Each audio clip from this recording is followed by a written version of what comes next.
கண்ணியத்திற்குரிய எல்லாம் வல்ல அல்லாஹு ஜல்ல ஷானஹு தஆலாவின் நல்லடியார்களே, மரணத்திற்கு பின் என்ற இந்த தொடர் நிகழ்ச்சியிலே ஒரு மனிதன் மரண வேலையை நெருங்கும் பொழுது அதை எப்படி எதிர்கொள்ள வேண்டும், மரணங்களிலே பல வகைகள் இருக்கின்றனவே, எந்த மாதிரியான மரணம் நல்லது கெட்டது என்பது பற்றிய விவரங்களையும், ஒரு மனிதனுடைய மரணத்தை மற்றவர்கள் எப்படி எடுத்துக்கொள்ள வேண்டும் என்பதை பற்றியும் நம்ம அறிந்து வருகிறோம். அதனுடைய தொடர்ச்சியாக ஒரு மனிதன் இறந்துவிட்டால் அவனுடைய உடலுக்கு செய்ய வேண்டிய சில காரியங்கள் இருக்கின்றன, அவனுடைய ஆன்மாவுக்கு செய்ய வேண்டிய காரியங்கள் என்று சில காரியங்கள் இருக்கின்றன. அந்த ஆன்மாவுக்கு செய்கிற காரியங்களை பற்றி தான் நம்ம நேற்று முதல் பார்த்து வருகிறோம். அதுல ஒரு முக்கியமான விஷயம் என்னவென்று சொன்னால், ஒரு மனிதர் இறந்த உடனே அவருடைய தலைமாட்டில் கால் மாட்டில் உட்கார்ந்து கொண்டு குர்ஆனை மக்கள் ஓதிக்கொண்டிருக்கிற காட்சி நம்ம பார்க்கிறோம். குறிப்பாக யாசின் சூராவை ஓதுவார்கள். இந்த யாசின் என்கிற சூரா குர்ஆன்ல ஒரு அத்தியாயமாக இருந்தாலும் அது இறந்தவர்களுக்கு ஓதுறதுக்கு என்றே நம்ம நினைஞ்சிருக்கிறோம், ஒதுக்கி வச்சிருக்கிறோம். இந்த யாசின்ங்கிற சூறானால என்னது, அதை தனி புஸ்தகமா கூட தனியா போட்டிருக்கு. குர்ஆன்ல யாசின் இருக்கிறது, அது கூட தெரியாம என்ன செய்வாங்க, தனி ஒரு புக்கா இருந்த யாசினை பிரிண்ட் பண்ணி கொடுப்பாங்க. அதை வைத்துக் கொண்டு அந்த இறந்தவர்களுக்கு ஓதணும் அப்படிங்கிற மாதிரியான ஒரு பழக்கம் இருக்கிறது. இதுக்கு அடிப்படை என்ன என்று கேட்டால், ஒரு ஹதீஸ் இருக்கிறது. நபிகள் நாயகம் ஸல்லல்லாஹு அலைஹி வஸல்லம் அவர்கள் சொன்னதாக, இக்ரவு யாசீன் அலா மௌத்தாக்கும், உங்கள மௌத்தானவர்களுக்கு நீங்க யாசீனை ஓதுங்க அப்படிங்கிற மாதிரியான ஒரு ஹதீஸ் அபூதாவுதுல, நஸீங்கிற நூல்ல, இப்னு மாஜா, ஹாக்கிம், இப்னு ஹிப்பான், பைஹகி, அஹ்மது இவ்வளவு நூல்களையும் பதிவு செய்யப்பட்டிருக்கிறது. என்ன பதிவு செய்யப்பட்டிருக்கிறது, உங்கள யார் மரணித்து விட்டார்களோ அவங்களுக்காக வேண்டி நீங்க யாசீன் ஓதுங்க அப்படிங்கிற ஒரு ஹதீஸ் இருக்கிறது. இந்த ஹதீஸை அடிப்படையாக வைத்துக் கொண்டுதான் என்ன செய்யறாங்க, இறந்து போனவங்களுக்கு பக்கத்தில் உட்கார்ந்து யாசீனை ஓதிக்கொண்டிருக்கிறார்கள். இதுல ரெண்டு தவறு இதுல இருக்கிறது. முதலாவது என்னன்னு கேட்டா, இந்த செய்தியை அறிவிக்கக்கூடிய ஆள் யாருன்னு கேட்டா அபு உஸ்மான் அப்படிங்கிறவர் அறிவிக்கிறாரு. அவர் யார் வழியா அறிவிக்கிறார் கேட்டா, எங்க தகப்பனார் சொன்னார் அறிவிக்கிறார். இந்த செய்தியை அறிவிக்கக்கூடிய ஆள் அபு உஸ்மான் என்பவர் அறிவிக்கிறார். அவருக்கு யார் சொன்னார்னு கேட்டா எங்க தகப்பனார் சொன்னார் மட்டும் சொல்றாரு. இப்ப ஹதீஸ்களை அறிஞர்கள் இவரை பத்தி தேடுறாங்க, அபு உஸ்மான் யார். இந்த அபு உஸ்மான் என்ற பெயர்ல ஒருத்தர் வாழ்ந்ததுக்கோ அவருடைய கேரக்டருக்கோ எதுக்குமே குறிப்பே கிடையாது. அவரே அட்ரஸ் இல்லைங்கும் போது எங்க வாப்பா சொன்னார். உங்க வாப்பா யாரு, அவருக்கு பேரையும் காணா, அவர் ஊரையும் காணா, அவர் எந்த மாதிரியான குணாதிசயம் உள்ளவருங்கிறதும் இல்ல. அப்ப இந்த செய்தியை நபிகள் நாயகம் ஸல்லல்லாஹு அலைஹி வஸல்லம் சொன்னதாக அறிவிக்கிற ஆள் யாருன்னு கேட்டா அபு உஸ்மானுடைய தகப்பனார் அறிவிக்கிறாரு, அபு உஸ்மானுக்கு அறிவிக்கிறாரு. அவர் வழியாக அடுத்தடுத்த ஆட்களுக்கு இந்த செய்தி வருது. இப்ப ஒரு செய்தியை நம்ம ஹதீஸ் என்று ஏற்றுக்கொள்வதாக இருந்தால் அதுக்கு என்ன அளவுகோல் வேணும், அந்த சொல்லக்கூடியவர் யார் என்று விவரம் இருக்கணும். ஏன், நபிகள் நாயகம் ஸல்லல்லாஹு அலைஹி வஸல்லம் மௌத்துக்கு பிறகு அவங்க பேரை சொல்லி நிறைய பொய்களை எல்லாம் சொல்ல ஆரம்பித்தார்கள். சொர்க்கா விக்கிறவன் என்ன பண்ணுவான், அதுக்கு தகுந்த மாதிரி ஹதீஸ கொடுவான். மன்னக்கல துப்பா பக்கத் தகலல் ஜன்னா, சொர்க்கா இருந்தா சொர்க்கத்துக்கு போகலாம் ரசூலுல்லாஹ் சொன்னாங்கன்றுவான். அப்ப சொர்க்கா நிறைய விற்கும். முஸ்லிம்களுக்கு ரசூல் ஸல்லல்லாஹு அலைஹி வஸல்லம் மீது ஒரு அன்பு இருக்கிற காரணத்தினால அந்தந்த வியாபாரிகள் தங்களுக்கு வசதி போல உள்ள விஷயங்களை எல்லாம் ரசூலுல்லாஹ் பேரை பயன்படுத்தி என்ன செய்வாங்க, சொல்ல ஆரம்பிச்சாங்க. அதனாலதான் ஹதீஸ்களில் என்ன பண்றாங்க, நபிகள் நாயகம் ஸல்லல்லாஹு அலைஹி வஸல்லம் பேரை பயன்படுத்தி நிறைய பொய்கள்லாம் வந்துவிட்ட காரணத்தினால் பொய்யையும் மெய்யையும் பிரித்து அறிவிக்கணும். பொய்களை நம்ம ஏற்றுக்கொள்ளக் கூடாது. எப்படி பிரித்து அறிவிக்கிறது என்று கேட்டா, சொன்னவரை எடுத்து செய்தியை கண்டுபிடிச்சிடலாம். சொல்ற ஆள் யார், அவருடைய தரம் என்ன அப்படிங்கிற அடிப்படையில் ஆய்வு செஞ்சுதான் ஒரு செய்தியை முடிவு செய்வாங்க. அந்த அடிப்படையில் இதை சொல்றவங்க யாருன்னு பாத்தீங்கன்னா அபு உஸ்மான்ங்கிற ஒரு பெயர் தான் இந்த ஹதீஸில் சொல்லப்படுகிறது. அவருடைய தகப்பனார் சொன்னதாக சொல்லப்படுகிறது. ரெண்டு பேருமே யார் என்று தெரியாத நிலையில் இருக்கிற காரணத்தினால் இறந்தவருடைய தலைமாட்டில் உட்கார்ந்து கொண்டு யாசின் ஓதுவதோ அல்லது இறந்தவருக்காக வேண்டி ஒரு குறிப்பிட்ட நாட்கள்ல 3ஆம் நாள் 7ஆம் நாள் 40ஆம் நாள் என்று குறிப்பிட்ட நாட்கள்ல யாசின் ஓதுவது ஆன்மாவுக்கு செய்யறாங்க. இதெல்லாம் உடலுக்கு செய்யறது பின்னாடி பேச போறோம். அவங்களுடைய ஆன்மா நல்ல நிலை அடைவதற்காக வேண்டி இது மாதிரி எல்லாம் நம்ம யாசினை ஓதணும்னு சொன்னா அந்த மௌத்துடைய மௌத்தாக்களுக்கு இறந்து போனவங்களுக்கு வேதனை குறையும், அவங்களுக்கு மறுமையில வெற்றி கிடைக்கும், இதை ஓதுறதுனால கபர்ல அவங்களுடைய வேதனைகள் குறையும், இந்த நன்மைகள் அவர்களுக்கு போய் சேரும் என்கிற நம்பிக்கையில் என்ன பண்றாங்க, இந்த மாதிரி யாசின் ஓதுற பழக்கம் மௌத்தா பாடியை போட்டுக்கிட்டு ஓதுறாங்க. அடக்கி முடிச்ச உடனே என்ன செய்யறாங்க, ஓதுவதை பார்க்கிறோம். இதுக்கு இந்த ஒரு ஹதீஸ் தான் ஆதாரம். இதுக்கு அவங்க இந்த இப்படி செய்யலாம் என்பதற்கு அபு உஸ்மான் தன்னுடைய தந்தை வழியாக அறிவிக்கிறார் ஒரு செய்தி. இந்த ஒரு செய்தி தான் ஆதாரமாக இருக்கிறது. இது அட்ரஸ் இல்லாத ஆட்கள் வழியாக பதிவு செய்யப்பட்டிருக்கிறது, எந்த ஆதாரம் கிடையாது. இது போக நபிகள் நாயகம் ஸல்லல்லாஹு அலைஹி வஸல்லம் அவங்களை பொறுத்த வரைக்கும் அவங்க இந்த உலகத்துல வாழ்ந்த காலத்துல நிறைய சொந்தக்காரங்களை பறி கொடுத்திருக்காங்க. அப்ப இந்த மாதிரி இறந்து போன ஆட்களுக்காக வேண்டி அப்படி ஒரு வழிமுறை இருந்தா அவங்க கண்டிப்பா அதை கடைபிடிச்சிருப்பாங்க. இந்த இறந்து போன ஆள் காலில் உட்காந்து கால் மாட்டில் உட்கார்ந்து யாசின் ஓதுன பெரிய நன்மையான காரியம், அல்ல இறந்து போனவருக்காக வேண்டி ஒரு குறிப்பிட்ட நாட்கள்ல அந்த யாசினை ஓதுன நன்மையான காரியம் என்று இருந்தால் அவங்க மனைவி மூத்தா போயிருந்தாங்க ஹதீஜா நாயகி, அவங்களுக்காக ரசூலுல்லாஹ் ஓதல. அவங்களுடைய மகன் ஸைனபு, ருக்கையா, உம்மு குல்சூம் யாருக்காக வேண்டி நபி ஸல்லல்லாஹு அலைஹி வஸல்லம் இந்த மாதிரி யாசினை இறந்தவங்க அங்க பக்கத்தில் உட்கார்ந்துட்டு ஓதவில்லை. இது மாதிரி எவ்வளவோ உறவினர்களை நபிகள் நாயகம் ஸல்லல்லாஹு அலைஹி வஸல்லம் அவங்க பறி கொடுத்திருக்கிறாங்க. அவங்களுக்கு முன்னாடி எல்லாம் உட்கார்ந்து ரசூல் ஸல்லல்லாஹு அலைஹி வஸல்லம் இதை ஓதுனதும் கிடையாது, இதுக்கு எந்த ஒரு ஆதாரம் கிடையாது. இதை தவிர்த்து விட வேண்டும். இன்னும் சொல்ல போனா அந்த யாசின் சூறாவிலேயே இதுக்கு மறுப்பு கொடுக்கணும். அல்லாஹ் அவன் இறை வேதம்ங்கிற காரணத்தினால இப்பெல்லாம் விட்டு அடிப்பாங்க அப்படிங்கிறதுக்காக வேண்டி அல்லாஹ் என்ன பண்றான்னு கேட்டா, லியுன்ஸிர மன்கான ஹய்யன், இந்த குர்ஆன் எதற்காக அருளப்பட்டது என்று சொன்னால் உயிரோடு உள்ளவனுக்கு எச்சரிக்கை செய்வதற்காக அருளப்பட்டதுங்கிற அல்லாஹ் யாசின்ல சொல்றான். இது செத்த ஆளுக்கு பார்சல் பண்ணுவதற்கு அருளப்பட்டது இல்ல. எதுக்கு அருளப்பட்டிருக்கு? லியுன்ஸிர மன்கான ஹய்யன், ஹய்யாக ஹயாத்தாக உயிரோட யார் இருக்கிறார்களோ அவர்களுக்கு இது எச்சரிக்கை செய்வதற்கு வந்த வேதம். இந்த குர்ஆனுடைய எல்லா விஷயங்களுமே உசுரோட உள்ளவன் எப்படி வாழணும் என்பதை சொல்லி தந்த வேதமே தவிர இறந்தவர்களுக்கு அனுப்புறதுக்காக தந்த வேதம் இல்ல அப்படிங்கிற ஒரு கருத்தும் அந்த யாசின் சூறாவுல அடங்கி இருக்கிற காரணத்தினால் இது மாதிரியான காரியங்களை நம்ம என்ன செய்யணும், தவிர்த்து விட வேண்டும். அதே மாதிரி என்ன செய்யறாங்கன்னு கேட்டா, இறந்தவர்களுக்காக வேண்டி சூரத்துல் பக்ராவை அந்த தலைமாட்டில் உட்கார்ந்து ஓதுறாங்க. அதே மாதிரி கபூர்ல கொண்டே உட்கார்ந்து பக்ராவுடைய கடைசி சில வசனங்கள் இருக்கிறது, அதை ஓதுறாங்க. இது மாதிரி எல்லாம் ஒரு பழக்கம் சமுதாயத்திலும் இருக்கிறது. இது மாதிரியான கருத்துப்பட ஹதீஸும் இருக்கிறது. அதாவது தபரானியுடைய மோஜமுல் கபீர்ங்கிற நூல்ல இடம்பெற்றிருக்கிறது. என்ன இடம்பெற்றிருக்குன்னா, நபிகள் நாயகம் ஸல்லல்லாஹு அலைஹி வஸல்லம் சொன்னாங்களா, உங்கள யாராவது இறந்து விட்டார்னு சொன்னா அவரை கபருக்கு கொண்டு சென்று அவருடைய தலைமாட்டில் உட்கார்ந்து கொண்டு தலைமாட்டில் அல்ஹம்து சூரா ஓதுங்க. அல்ஹம்து சூரா ஓதி முடிச்சுட்டு கால் பக்கத்தில் இருந்து கொண்டு தலைப்பக்கம் அல்ஹம்து சூரா ஓதணுமா. அப்புறம் கால் மாட்டில் உட்கார்ந்து கொண்டு என்ன செய்யுங்க, நீங்க சூரத்துல் பக்ராவுடைய கடைசி வசனங்களை நீங்க ஓதுங்க அப்படின்னு நபிகள் நாயகம் ஸல்லல்லாஹு அலைஹி வஸல்லம் சொன்னாங்க என்று இதை அடிப்படையாக வைத்துக் கொண்டு சில ஊர்கள் என்ன செய்வாங்க, தலைமாட்டில் வச்சுக்கிட்டு சிலர் ஓதுவாங்க, கால் பக்கம் இருந்து சிலர் ஓதக்கூடிய காட்சிகள் எல்லாம் பார்க்கிறோம். இந்த செய்தி தபரானில இடம்பெற்றிருந்தாலும் இதுல சொல்லக்கூடிய ஆளுக்கு அய்யூப் இப்னு நஹீக்னு ஒரு ஆள் இடம்பெறுகிறாரு. இவர் பயங்கரமான ஒரு பலவீனமான ஒரு ஆளு, இவருடைய செய்திகளை ஏற்றுக்கொள்ளவே கூடாது என்று சொல்லி அறிஞர்கள் ஒதுக்கி வச்சிருக்கிறாங்க. அவரிடமிருந்து கேட்ட ஆள் யாருன்னு கேட்டா யஹ்யா பின் அப்துல்லாங்கிறவர்.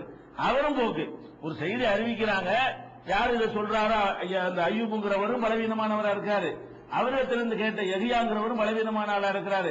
இது ஆத்தென்டிக்காக இது ஒரு ஆதாரப்பூர்வமாக சொல்லக்கூடிய ஒரு அறிவிப்பு கிடைக்குதான்னு கேட்டா கிடைக்கல. மார்க்க அடிப்படையில ஒன்றை நம்ம செய்வதாக இருந்தால் அல்லாஹ்வும் ரசூலும் சொன்னதுக்கு ஆதாரம் கிடைக்கணும். மறுக்க முடியாத நம்பகமான எந்த ஒரு சந்தேகத்துக்கு இடமில்லாத உறுதிமிக்க செய்தி கிடைத்தால்தான் நம்ம பின்பற்ற வேண்டும். நபிகள் நாயகம் ஸல்லல்லாஹு அலைஹி வஸல்லம் சொல்லி இருக்கிறாங்க, தாமா யுரிபுக்க இலாமாலா யுரிபுக்க, உனக்கு சந்தேகம் தர்றதை விட்டு விட்டு சந்தேகம் இல்லாத நோக்கி போயிரு. இது சந்தேகம். இந்த மாதிரி பொய்யரும் புழுகரும் யாருன்னு தெரியாதவரும் சொல்லக்கூடிய செய்தியை நபிகள் நாயகம் ஸல்லல்லாஹு அலைஹி வஸல்லம் சொன்னாங்களா என்கிற ஒரு சந்தேகம் வருகிறது. அது போக இப்படி எல்லாம் ஓத வேண்டும் என்று ரசூல் ஸல்லல்லாஹு அலைஹி வஸல்லம் கட்டளை இட்டிருப்பார்களே, அது பொய்யின்னு ஆயிடுச்சு. ஆனதுனால அடிஷனல் நம்ம கேட்கணும், எந்த கபர்ல ரசூல் அப்படி ஓதுனாங்களா? ரசூல் ஸல்லல்லாஹு அலைஹி வஸல்லம் எந்த ஒரு ஆள் இறந்தாலும் அவங்க போகாம இருந்ததில்லை. எல்லா கபர்களுக்கும் போவாங்க, எல்லா அடக்கத்திலும் கலந்து கொள்வாங்க. அவங்கள்ட்ட சொல்லாம அடக்கம் பண்ணா அதை கண்டிக்க கூட செய்வாங்க. அந்த மாதிரி எல்லாம் ரசூல் ஸல்லல்லாஹு அலைஹி வஸல்லம் அவர்கள் எல்லா அடக்க ஸ்தலத்துக்கும் போய் இருந்தும் கூட எந்த ஒரு ஆளுக்கு முன்னாடி உட்கார்ந்து கொண்டு தலைப்பக்கமோ கால் பக்கமோ இருந்து கொண்டு பக்ராவையோ பாத்தியாவையோ யாசீனையோ வேற எந்த ஒரு குர்ஆன் ஆயத்தையோ ஓதினார்கள் என்பதற்கு ஒரு ஆதாரமும் கிடையாது. அப்ப இறந்தவருக்கு ஒரு நன்மையுமே செய்யக்கூடாதா? ஒரு கேள்வி கேட்பாங்க. சும்மா உட்கார்ந்துட்டு இந்த நேரத்தில் மௌத்து வீட்டுல ஒரு சோகமா எல்லாரும் இருக்கும்போது ஒரு குர்ஆனை ஓதினா ஒண்ணுக்கு 10 நன்மை கிடைக்கத்தானே செய்யுது. பாட்டா படிக்கிறோம், அதை ஓதி இறந்தவர்களை சேர்த்து வச்சா நல்லது தானே, அது செய்யக்கூடாதா அப்படின்னு கேட்டா அதுக்கு சில அடிப்படையான விஷயங்களை நம்ம ஃபர்ஸ்ட் புரிந்து கொள்ள வேண்டும்.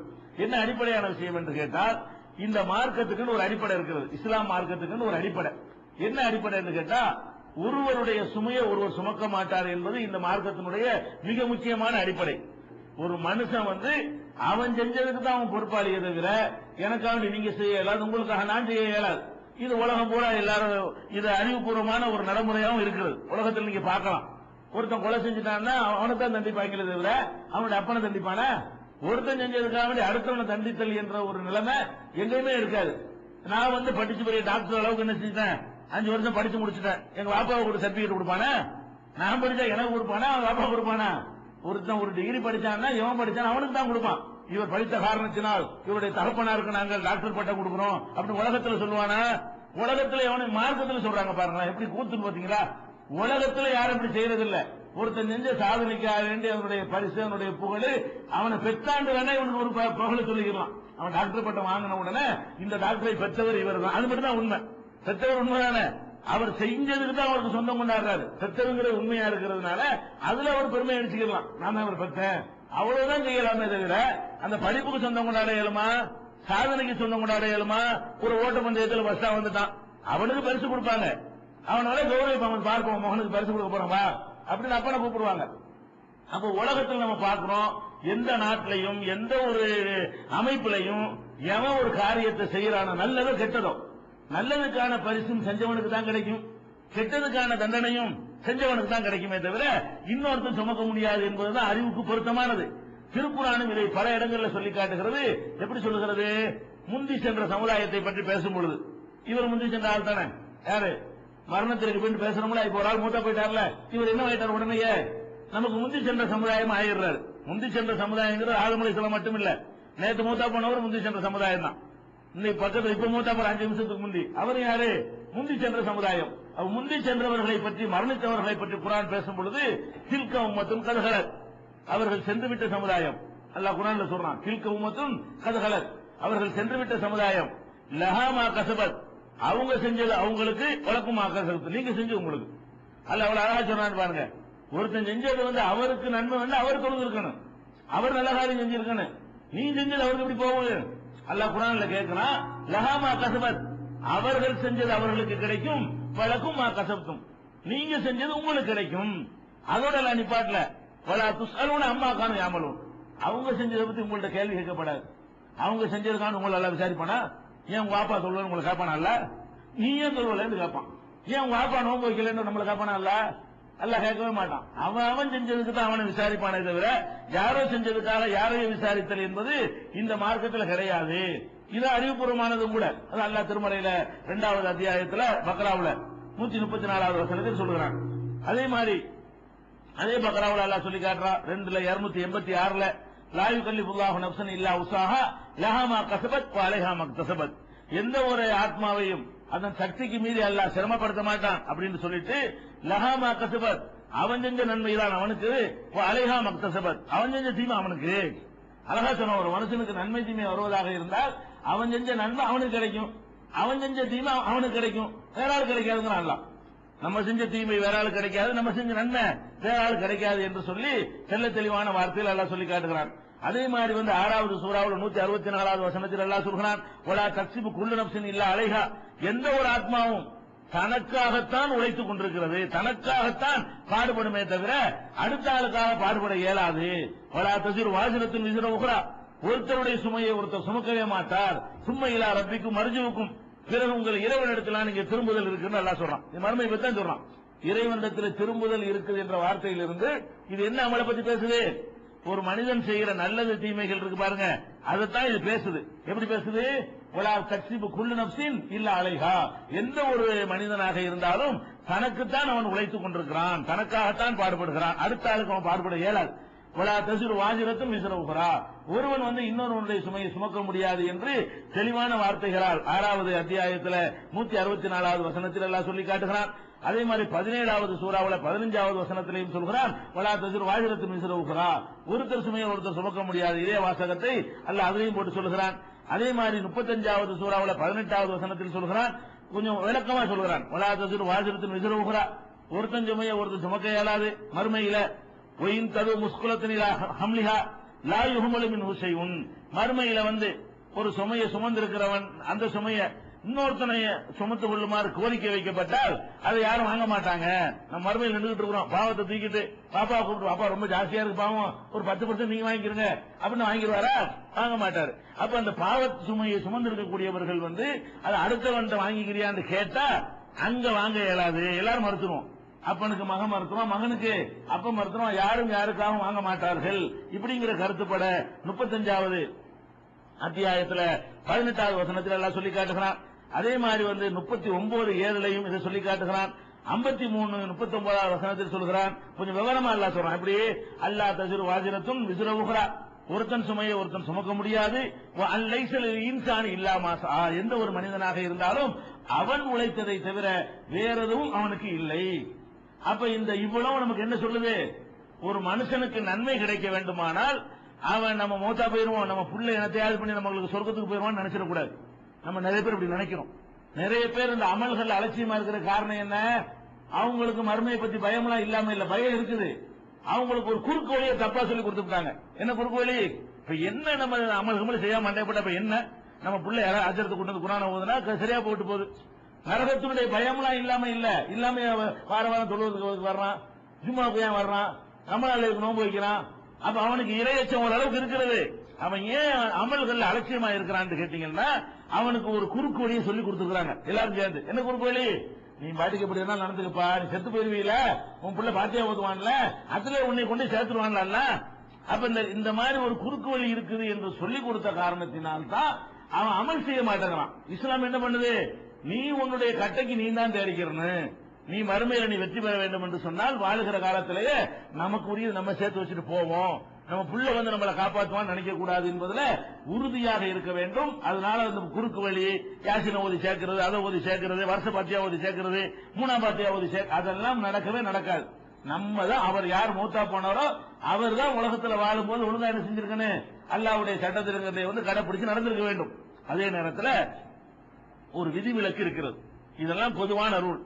எந்த ஒரு பொதுவான ரூல் இருந்தாலும் அல்லாஹ்வோ ரசூலோ அந்த விதியை போட்டவங்களே அதுக்கு விலக்கு கொடுத்தாங்கன்னா அதை நம்ம தப்பு செய்ய இயலாது. இப்ப வருமான வரி எல்லாரும் கட்டணும்னு சொல்லுவான் அரசாங்கத்துல. கட்டிட்டு என்ன செய்வான்? இவங்களுக்கு சலுகை, ஒரு குறிப்பிட்ட ஆட்களுக்கு.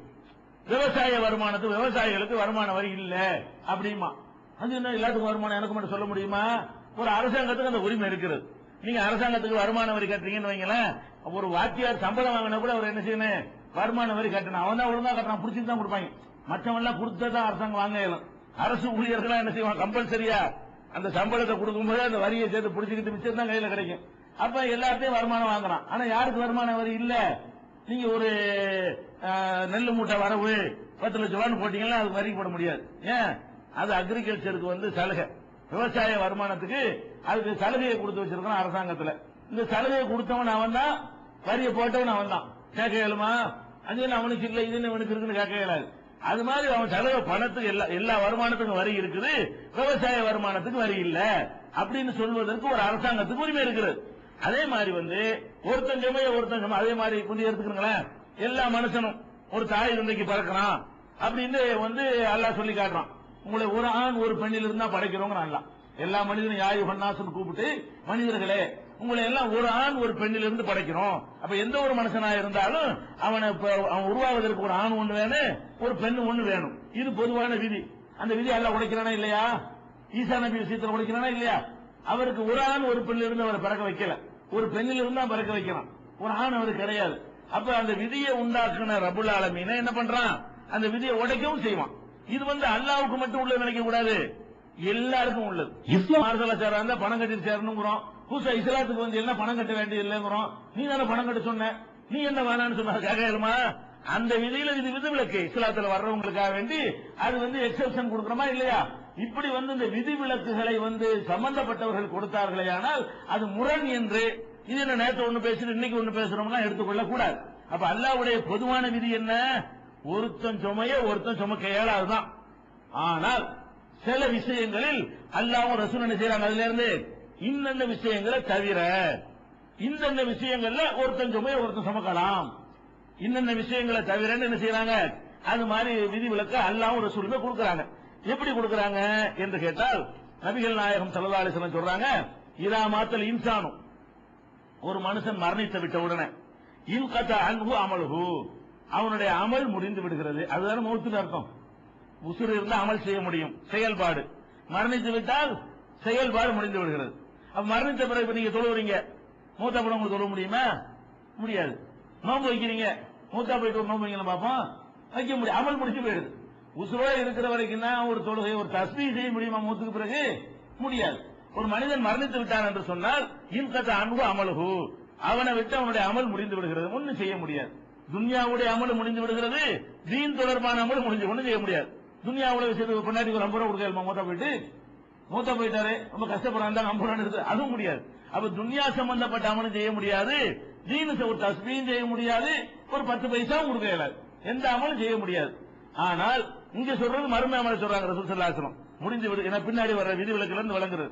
முடிந்து விடுகிறது இல்லாமின் சலாஹா, 3 ரசூலுல்லாஹ் விதிவிலக்கு பண்றாங்க பாருங்க.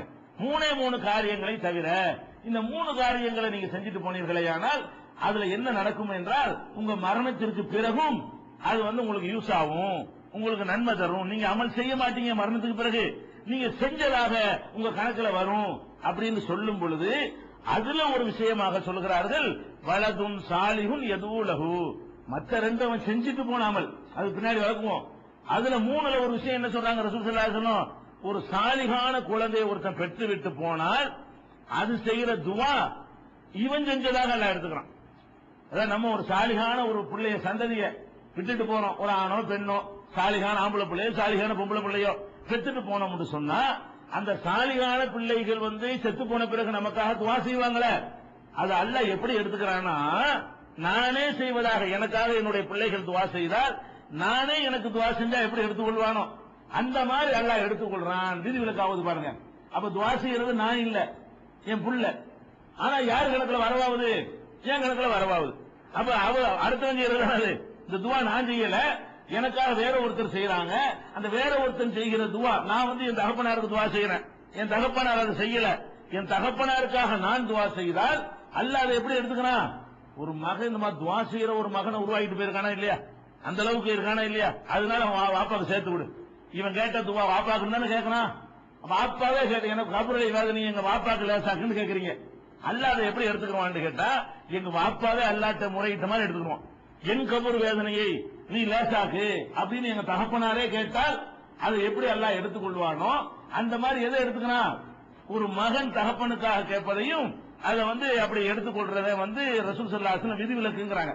அப்ப ஒரு மனிதன் அவன் செய்யாத ஒரு அமலுக்கு அவனுக்கு கிடைக்குது. அப்ப இதுல நீங்க என்ன விளங்கிறனே? துவாக்கள் செய்யுங்க, இறந்து போனவர்களுக்காக வேண்டி துவாக்கள் செய்யலாம். பிள்ளை துவா செய்யற பத்தி இதுல சொல்றாங்க.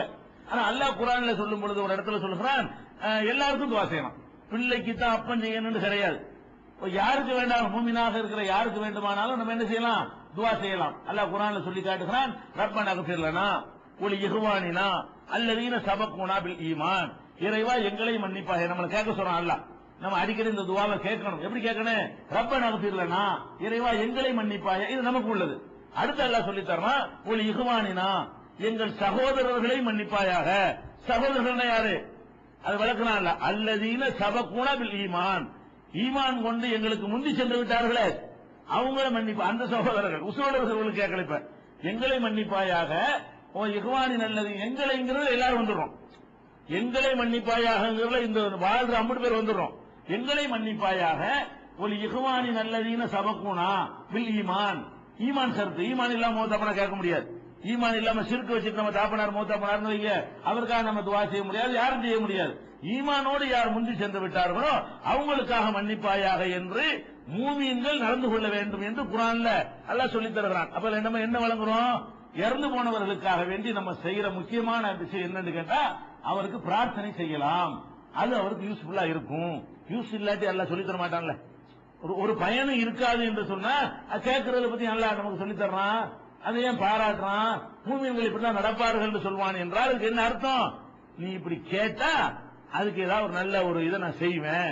நீ யாருக்காக வேண்டி கேட்கிறியோ அவருக்காக வேண்டி அந்த கோரிக்கையை நான் ஏத்துக்கிறேன் அப்படிங்கறதா என்னுடைய பொருள். அப்ப அல்லாஹ் சொன்ன அடிப்படையில இறந்தவருக்காக வேண்டி நாம துவா செய்யலாம். இந்த துவா விதிவிலக்கு பெறுகிறது. எதுல இருந்து? ஒருத்தன் சுமைய ஒருத்தன் சுமக்க மாட்டான், ஒருத்தன் சுமைய ஒருத்தன் சுமக்க மாட்டான்ங்கிறது நெசம். ஆனால் வேற எதையாவது செய்யலாம் நீங்க காட்டுறதா இருந்தா அல்லாஹ் ஒரு ரசூல் அந்த விதிவிலக்கு காட்டணும். விதிவிலக்கு கொடுக்க சம்பந்தப்பட்டவன் தான் காட்டணுமே தவிர விதிவிலக்கு கொடுக்க அதிகாரம் இல்லாதவர் விதிவிலக்கு கொடுக்க இயலாது. இப்ப நம்ம ஒரு பள்ளிக்கூடத்து முதல்வர் இருக்கிறாரு, அவர் என்ன பண்றாரு, இந்த மாதிரி அரசு ஊழியர்களா இருந்தீங்கன்னா அவங்க பணம் கட்டாம எங்க பள்ளிக்கூடத்தில் சேரலாம் அப்படிங்கிறாரு. போய் சேர்த்துருவோம். அவர் நம்ம போய் நின்றுக்கிட்டு நம்ம ஒரு விதியை போட்டு யாரெல்லாம் இந்த மாதிரி இருக்கிறாங்களோ வடக்கு தெருவில் இருக்கிறாங்களோ அவங்க எல்லாம் சேர்ந்துக்கலாம், நான் விதிவிலக்கு கொடுக்க இயலுமா? ஏன் பள்ளிக்கூடத்துக்கு நீங்க என்னடா விதிவிலக்கு கொடுக்கணும்னு கேட்பாங்க. பள்ளிக்கூடம் நடத்துறவங்க தான் பள்ளிக்கூடத்துக்கு விதிவிலக்கு கொடுக்கணும். இப்ப அல்லாஹ் இந்த விதிவிலக்குல குர்ஆன் ஓதுவதையோ யாசின் ஓதுவதையோ சொல்லி இருந்தான்னு சொன்னா நம்மள என்ன செய்யலாம், இறந்து போனவங்க நீ யாசின ஓது அது அவருக்கு கிடைக்கும் நம்ம சொல்லலாம். அதெல்லாம் சொல்லப்படவே இல்லை. எது விதிவிலக்கு என்று மார்க்கத்தில் சொல்லித் தரப்பட்டிருக்கிறதோ அதை மட்டும்தான் நம்ம செய்ய வேண்டும். அதே மாதிரி இறந்தவருக்காக வேண்டி நோன்பு, சில நோன்புகளை அவர் நோக்காம மூத்தா போயிட்டார். நம்ம தாயோ தகப்பனாரோ நமக்கு நெருக்கமான ஆட்களோ நோன்பு நோத்து விட்டு நோன்பு ஒரு மாசம் நோன்பையோ அல்லது பிரயாணம் போன்ற காரணங்களால் விடுபட்ட சில நோன்புகளையோ நோக்காமல் மரணித்து விட்டார்களே, ஆனால் அந்த நோன்பு அவன் தானே நோக்கணும். நம்ம நோட்டுறோம்னு சொன்னா அவன் நோட்டுதான் அதை எடுத்துக்கிறான் விதிவிலக்கு. ஆனா நான் தான் நோக்கிறேன், ஏன் சுமைதான் நான் தான் சுமக்கிறாங்க. ஏன் சுமையை யார் சுமக்கிறா? இப்ப என்னுடைய நன்மை சுமையை நான் யாருக்காக நோக்கிறோம் அவர் சுமந்துக்கிறார். இந்த ஆயத்துக்கு முரண்மாறு தெரிஞ்சாலும் அந்த விதியை வகுத்த இறைவனை இது எக்ஸப்ஷன், இது கணக்குல வராது, இதுல ஒருத்தன் சுமையை ஒருத்தன் சுமக்கலாம் நான் கொடுப்பேன் அப்படின்னு அல்லாஹ் சொல்றான். அது என்ன ஆதாரம் அப்படின்னு சொன்னா நபிகள் நாயகம் ஸல்லல்லாஹு அலைஹி வஸல்லம் சொல்கிறார்கள், புகாரியில 1952வது ஹதீஸ், மன் மாத அலைஹி சியாமுன், ஒருவர் மீது நோன்பு கடமையாக உள்ள நிலையில் மரணித்து விடுவாரேயானால் சாம அன்பு வலியுகு, அவருக்காக அவருடைய பொறுப்பாளர்கள் நோன்பு நோக்க வேண்டும். வலிதான் நோன்பு நோக்கணும். உங்களுக்காக நான் நோன்பு நோக்கூடாது. நீங்க நான் யாரு, எனக்காக நீங்க நோன்பு நோக்கூடாது. ஏன் யார் நோக்கணும்? தகப்பனுக்கு மகன் நோக்கலாம், மகனுக்கு தகப்பன் நோக்கலாம். அவருடைய காரியங்களுக்கு யார் பொறுப்பேற்றுக் கொள்வாரோ, அவருடைய ஜனாசாவுக்கு யார் செலவழிப்பாரோ, அவருடைய குடும்ப விஷயங்களை யார் பொறுப்பேற்றுக்கிறாரோ, அவர் விட்டுட்டு போன கடையை யார் நிர்வாகம் பண்ணுவார், அவர் பொறுப்பாளர் இருந்தது. பொறுப்பாளர்னா யாரு? ஒரு ஆள் மூத்தா போன பிறகு அவருடைய வீடு இருக்கும், அவருடைய சொத்து இருக்கும், அதுல பங்கு வச்ச கூடியவர், அதை நிர்வகிக்கக்கூடியவர், இப்படி இருப்பார்கள். இவங்க நோம்பு நோக்கணும். சில ஆள் காசு வாங்கிக்கலாம் நோம்பு வச்சுருவாரு. அஜத்தை கூப்பிட்டு, அஜத்து எங்க வாப்பாக்கு 10 நோம்பு இருக்கிறது, இந்தாங்க 1000 ரூபாய் பிடிங்க, நீங்க 10 நோம்பு வச்சிருங்க, அது செல்லுமா? அது அஜத்துக்கும் வாப்பாக்கு என்ன சம்பந்தம்? அஜரத்து அவர் வாப்பாக்கு வச்சுக்க வேண்டியதான். நம்ம நம்ம வாப்பாக்கு வைக்கணும். நம்ம தகப்பனாருக்கு நம்ம படுற அந்த கஷ்டம் இருக்கு, அந்த உணர்வு, அதுக்கு மதிப்பு கொடுத்தா அல்ல சேர்க்கிறாங்க. நீங்க கூலிக்கு ஆள் பிடிச்சா சேர்க்கிறேன்னு அல்ல சொல்லவே இல்லை. நம்ம அந்த உணர்வோட நம்ம தகப்பனார் கஷ்ட அல்ல கொஸ்டின் பண்ணிட கூடாது. எல்லாம் அந்த நோன்பு வைக்காம போயிட்டாரு, எனக்கு தெரியும், அவருக்காக நான் வச்சிருந்தால நீ அவர் கணக்குல வர வச்சுக்க அப்படின்னு நம்ம சொல்லும் பொழுது அல்லாஹ் என்ன செய்யறான்? பாப்பா கடன் வாங்கிட்டு மூத்தா போயிட்டாரு, நம்ம போய் என்ன செய்யறோம்? இந்தாப்பா வச்சுக்கப்பா, எங்க பாப்பா மன்னிப்பான இல்ல மனசன். அப்படி சில விஷயங்கள் உலகத்துல இருக்கத்தானே செய்யுது. பாப்பா செஞ்ச தப்புக்கு பாப்பாவை பிடிக்காட்டா கூட பாப்பா வாங்கின கடனுக்கு என்ன செய்யலாம்? மகன் அடைக்கலாம்ல. நம்ம தகப்பனார் ராவலாம் கிடையாது. அவர் சொல்லுவான், அவன் 1 லட்சம் ரூபாய் அத்தா வாங்கிட்டு மூத்தா போயிட்டாரு, நம்ம உடனே கொடுக்க போறோம், வாங்க மாட்டேன் எவனாச்சும் சொல்லுவானா? கொண்ட வாங்கிடுவான். ஏன் கொடுத்த கடை வந்தா சரி. அப்ப அந்த மாதிரி மனிதன் சில விஷயங்கள் என்ன செய்யறான்? ஒருத்தன் செஞ்சதை இன்னொருத்தன் வாங்கிக்கிறது தான் செய்யறான், அவனுடைய வாரிசுகள்ட்ட வாங்கிக்கிறது தான் செய்யறான். அந்த மாதிரி நபி ஸல்லல்லாஹு அலைஹி வஸல்லம் சொல்றாங்க, மன்மாத்த அலைஹி சியாமுன், சில நோன்புகள் கடமையான நிலையில் ஒருவர் மரணித்து விட்டால் சாம அன்பு வலியுகு, அவர் சார்பாக அவருடைய வலி பொறுப்பாளர் நோன்பு நோக்க வேண்டும் என்று நபிகள் நாயகம் ஸல்லல்லாஹு அலைஹி வஸல்லம் சொல்றாங்க. இது புகாரில் 1952வது ஹதீஸாக இருக்கிறது. 1953 அடுத்த ஹதீஸ் புகாரில் வருகிறது.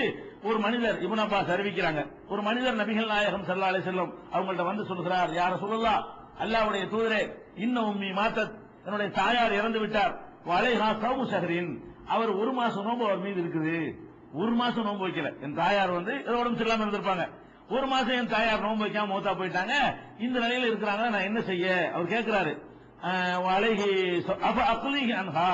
அவர் சார்பில் நான் நிறைவேற்றட்டுமான்னு கேட்கிறார். மகன் தாயார் மீது அன்பு கொண்ட ஒரு மகன் ரசூலுல்லாஹ்ட்ட கேட்கிறாரு, எங்க அம்மா மூத்தாகும் போது 1 மாசம் நோன்பு அவர்கள் மீது கலாவாக இருந்தது, நான் உங்க சார்பா நோக்கட்டுமா? அப்ப ரசூல் ஸல்லல்லாஹு அலைஹி வஸல்லம் நாம் வையி, அது மட்டும் சொல்லல, ஃபதைனுல்லாஹி அஹக்க யகுலா, அல்லாஹ்வுக்கு கொடுக்க வேண்டிய கடன் தான் நிறைவேற்றுவதற்கு அதிக தகுதியானது. உங்க அம்மா பட்ட கடனை நீ தான் நிறைவேற்றுவ, இது அல்லாஹ்வுக்கு செய்யற கடன் தானே, அதை நிறைவேற்று. போய் அல்லாஹ்வுக்கு பட்ட கடனை உங்க அம்மா பட்ட கடனை நீ தீர்த்துரு என்று நபிகள் நாயகம் ஸல்லல்லாஹு அலைஹி வஸல்லம் சொல்றாங்க. இது புகாரில இடம்பெற்றக்கூடிய ஹதீஸ்.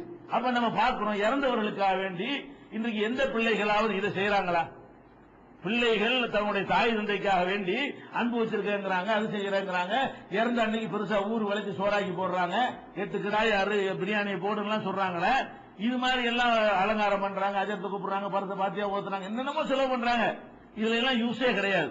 இதனால 10 பைசாவுக்கு பிரயோஜனம் கிடையாது. ஆனா எதுல பிரயோஜனம் இருக்குது?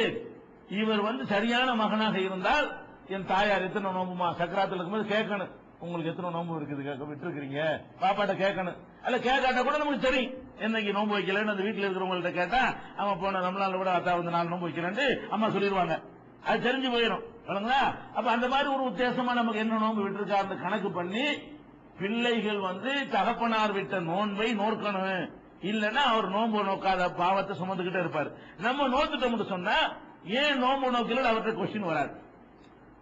தாயாரோ தகப்பனாரோ விட்ட நோன்பை நம்ம நோத்துட்டோம்னு சொன்னா பாத்தியா ஓதுனா அந்த கொஸ்டின் இருந்துகிட்டு இருக்கும். பாத்தியா ஓதுனேன்னு தனி கொஸ்டின் வேற இருக்குது. அந்த நோம்புக்கு என்ன பதில்? உன் தாயார் வைக்காத நோம்புக்கு என்ன பதில் சொல்லுவ? அந்த தாயார் குற்றவாளியத்துல நிப்பாங்க அல்லாவிடத்துல. அப்ப நோன்பை இது விதிவிலக்கு. ஒருத்தர் சுமையை ஒருத்தர் சுமக்க இயலாது. ஆனால் ஒருத்தருக்கு கடமையான நோம்பு நல்லா கவனிக்கணும்.